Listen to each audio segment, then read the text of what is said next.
రాకాలోకంకి స్వాగతం. ఈ కంటెంట్ మీకు నచ్చినట్టయితే లైక్ చేయండి, మీ బంధుమిత్రులకి షేర్ చేయండి. ఇప్పటివరకు సబ్స్క్రైబ్ చేసుకోకపోతే సబ్స్క్రైబ్ బటన్ని నొక్కండి, అదేవిధంగా బెల్ ఐకాన్ని కూడా నొక్కండి. మిత్రులారా, ఢిల్లీలో అంతర్జాతీయ దౌత్య రంగంలో చదరంగపు పావులు చకచకా కదులుతున్నాయి. భారత ప్రభుత్వము పాకిస్తాన్కి ఊహకందనటువంటి ఎత్తుగడలు వేస్తోంది. పాకిస్తాన్ని పూర్తిగా చెక్మేట్ చేసేటటువంటి పని చేస్తున్నట్టుగా కనిపిస్తోంది.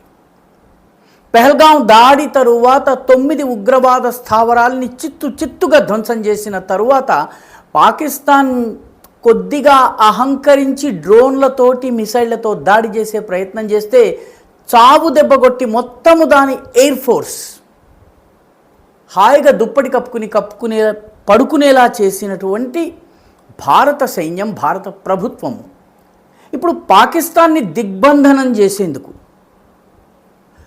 కొత్త ఎత్తుగడలు వేస్తోంది. ఇందులో భాగంగా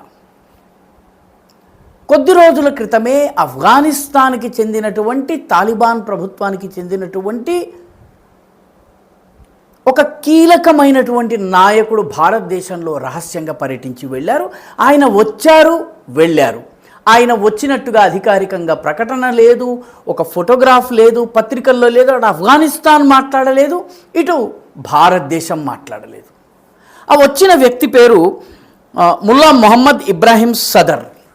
ఆయన ఆఫ్ఘనిస్తాన్కి సంబంధించిన చాలా కీలకమైనటువంటి సెక్యూరిటీ విభాగపు అధిపతి, మంత్రి కూడా. ఆఫ్ఘనిస్తాన్ తాలిబాన్ ప్రభుత్వపు అధినేత అయినటువంటి హైబతుల్లా అఖుండ్జాదాకి అత్యంత సన్నిహితుడు. అంటే ఆయన మోసుకొచ్చినటువంటి వర్తమానం హైబతుల్లా అఖుండ్జాదా నుంచి నేరుగా వచ్చినట్టుగా మనం భావించవచ్చు. లేదా అతనికి అందిన సమాచారం అతను నేరుగా అఖుండ్జాదా యొక్క చెవుల్లో వేస్తాడు. అంత కీలకమైన వ్యక్తి ఈ దేశంలో వచ్చాడు, పర్యటించారు, పనులు చేసుకున్నారు, వెళ్ళిపోయారు. ఆయన వచ్చింది వెళ్ళింది వార్తల్లో లేవు. కొన్ని వర్గాల్లో గుసగుసలుగా మాత్రమే వినిపిస్తున్నాయి.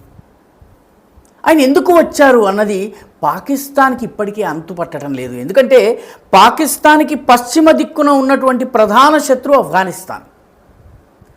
ఆఫ్ఘనిస్తాన్కి పాకిస్తాన్కి భారత పాకిస్తాన్ల మధ్య ఉన్నంత వైరం కన్నా ఎక్కువ వైరం ఉంది. చాలా సంవత్సరాల పాటు అసలు ఆఫ్ఘనిస్తాన్ పాకిస్తాన్ని ఒక దేశంగానే గుర్తించలేదు. ఇప్పటికీ పశ్చిమ సరిహద్దు డ్యూరండ్ లైన్ అంటారు, 2000 కిలోమీటర్లకి పొడవైనటువంటి డ్యూరండ్ లైన్ని ఆఫ్ఘనిస్తాన్ గుర్తించదు. ఇది ఇట్లా ఉండగా ఆఫ్ఘనిస్తాన్కి సంబంధించిన మరొక కీలకమైనటువంటి నాయకుడు అమీర్ ముట్టకి, ఆయన కూడాను దానికి సంబంధించినటువంటి రక్షణ, విదేశీ వ్యవహారాలకు సంబంధించిన పని చూసేటటువంటి వ్యక్తి. హైబతుల్లా అఖుండ్జాదాకి అత్యంత సన్నిహితుడు కావడమే కాకుండా ఇరాన్తో చాలా సన్నిహిత సంబంధాలు ఉన్నటువంటి నాయకుడు. ఇరాన్ నాయకత్వంతో మంచి సాన్నిహిత్యం ఉన్నటువంటి వ్యక్తి ఈ అమీర్ ఖాన్ ముత్తగి ఎవరైతే ఉన్నారో, ఈయనతో మన విదేశ వ్యవహారాల మంత్రి అయినటువంటి జయశంకర్ ఫోన్లో మాట్లాడారు. ఈ ఫోన్లో మాట్లాడిన విషయాన్ని పశ్తూ భాషలో ముట్టకి సోషల్ మీడియాలో ప్రకటించారు. జయశంకర్ మన భారతదేశపు మీడియాకి అందుబాటులో ఉండేలాగా మన భారతీయ భాషల్లో, ఇంగ్లీష్లో కూడాను ఆయన ట్వీట్ చేశారు. అమీర్ ఖాన్ ముత్తగితో తాను సంభాషించినట్టుగా, అనేక విషయాల గురించి మాట్లాడినట్టుగా ఆయన చెప్పారు. దేని గురించి మాట్లాడారు? పాకిస్తాన్ని దిగ్బంధనం చేసే విషయమా, పాకిస్తాన్ యొక్క పశ్చిమ సరిహద్దులో కూడాను ఏదన్నా చేసే విషయమా, 18వ తారీఖుతో ముగుస్తున్నటువంటి కాల్పుల విరమణ 18 వరకే ఉంది. 18 తర్వాత మళ్ళీ DGMO స్థాయి సమావేశం జరుగుతుంది. ఆ తర్వాత భవిష్యత్ నిర్ధారణ జరుగుతుంది. కాబట్టి అటువైపు ఈ మధ్యలో ఏదైనా జరగబోతుందా? ఎందుకంటే అమీర్ ఖాన్ ముట్టగితోటి గత జనవరిలో వివేక్ మిశ్రీ, మన విదేశ వ్యవహారాల శాఖకు సంబంధించినటువంటి అత్యున్నత అధికారుల్లో ఒకరు, ఇటీవల యుద్ధ సమయంలో కూడాను మొదటి 4-5 రోజులు ఆయన ప్రెస్ బ్రీఫింగ్ చేశారు. డిప్యూటీ నేషనల్ సెక్యూరిటీ అడ్వైజర్గా కూడా పనిచేశారు ఆయన. వివేక్ మిశ్రీ ముట్టకితో సమావేశమయ్యారు. ఈ సమావేశము దుబాయ్లో జరిగింది. దుబాయ్లో జరిగినటువంటి ఈ సమావేశంలో చాలా విషయాలు చర్చించారు. అంతకు ముందు ఇది జనవరిలో జరిగింది. జనవరికి ముందు ఆఫ్ఘనిస్తాన్కి భారతదేశము పలు రకాల సహాయం చేసింది మానవీయ దృక్పథంతో. అందులో 50,000 టన్నుల గోధుమలు పంపించింది, 300 టన్నుల మందులను పంపించింది, 40,000 లీటర్ల పెస్టిసైడ్స్ క్రిమి సంహారకాలని పంపించింది, అదేవిధంగా 100 మిలియన్ పోలియో డోసెస్ పంపించింది, ఇంకా మిగతా అనేక వస్తువుల్ని పంపించింది. ఇదంతా కూడాను ఆఫ్ఘాన్ ప్రజలకు అందేలా చూసేందుకు తాలిబాన్ తోటి భారతదేశం చర్చలు జరిపింది. డిసెంబర్లో సహాయం అందింది, డిసెంబర్ వరకు, డిసెంబర్ 2024, జనవరిలో వివేక్ మిశ్రీ ఈ అమీర్ ముట్టకి సమావేశం జరిగింది. ఆ తరువాత నెమ్మదిగా భారతదేశంలో ఉన్నటువంటి 3 ఆఫ్ఘాన్ కాన్సులేట్స్ని తాలిబాన్ టేక్ ఓవర్ చేసింది. ఉదాహరణకి హైదరాబాద్, ముంబై, ఢిల్లీలో ఉన్నటువంటి ఆఫ్ఘాన్ కాన్సులేట్స్ని తాలిబాన్ అధికారులు తమ కైవసం చేసుకుని తాలిబాన్ అధికారులు ఇప్పుడు లయజన్ ఆఫీసర్లుగా వ్యవహరిస్తున్నారు. సో ఇదంతా జరుగుతున్నది దేనికోసం? ఈ చర్చల్లో చాబహార్ గురించిన ప్రస్తావన వచ్చింది.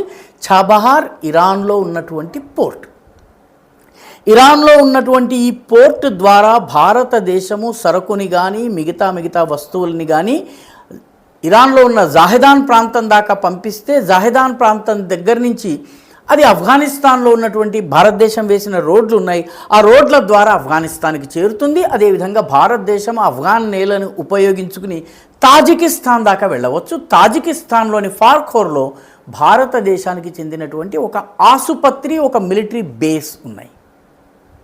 కాబట్టి ఇది మోదీ ప్రభుత్వం వచ్చిన తర్వాత చబహార్ని యాక్టివేట్ చేసేటటువంటి ప్రయత్నం చేసింది. అమీర్ ముట్టకి తోటి జయశంకర్ జరిపిన చర్చల్లో చాబహార్ గురించిన ప్రస్తావన కూడా వచ్చింది. చాబహార్ పాకిస్తాన్, చైనాల అధీనంలో ఉన్నటువంటి గ్వాదర్కి జవాబు ఇవ్వగలుగుతుంది. ఇటు మన జఖావ్ కావచ్చును, ఈ మన పోర్ట్లు ఉంటాయి, అటు కరాచీ, గ్వాదర్ పాకిస్తాన్ చేతిలో ఉంటాయి. మళ్ళీ ఇరాన్లో ఉన్నటువంటి చాబహార్, బందర్ అబ్బాస్ ఇవి భారత అనుకూల ప్రభుత్వాల చేతిలో ఉంటాయి. కాబట్టి ఈ రకంగా పాకిస్తాన్ని దిగ్బంధనం చేసేటటువంటి ప్రయత్నం ఏదైనా జరుగుతుందా? ఈసారి జరిగినటువంటి యాక్షన్లో ఎక్కడ కూడా నేవీ పాల్గొనలేదు. కానీ ఈ చబహార్ కావచ్చును, తర్వాత ఈ చర్చలన్నింటిలో కూడాను నేవీ పాత్ర కూడా ఏదైనా ఉంటుందా? రాబోయే రోజుల యాక్షన్లో నేవీ కూడా ఏదైనా చేస్తుందా? ఇవన్నీ కూడా చూడవలసినటువంటి విషయాలు.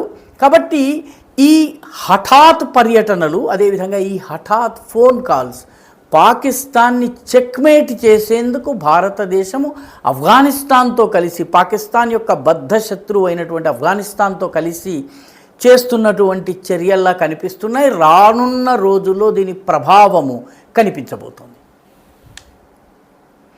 ఈ వీడియో మీకు నచ్చినట్టయితే లైక్ చేయండి, షేర్ చేయండి, ఈ ఛానల్కు సబ్స్క్రైబ్ చేయండి. మీ అభిప్రాయాన్ని కమెంట్ల రూపంలో తప్పనిసరిగా పంపించండి.